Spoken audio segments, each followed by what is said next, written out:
Hello guys! So, kain tayo. Yung aking ulam ay pritong talong. Yan. Namiss ko kasi kumain ng ganyan. Tapos, meron ako ditong pipino. Hindi ko na tinimplahan. So, isasawsaw ko na lang siya doon sa toyo at saka suka.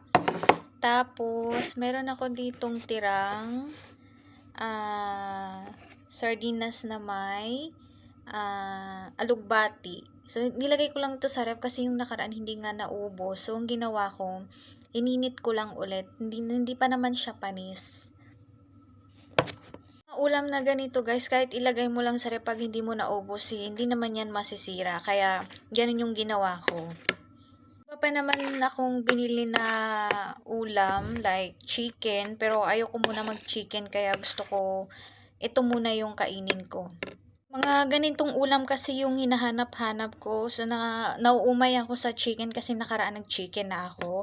Tapos, nag-fish. So, ngayon, ito lang muna ang gusto kong ulamin. So, yun lang muna guys. Kain tayo!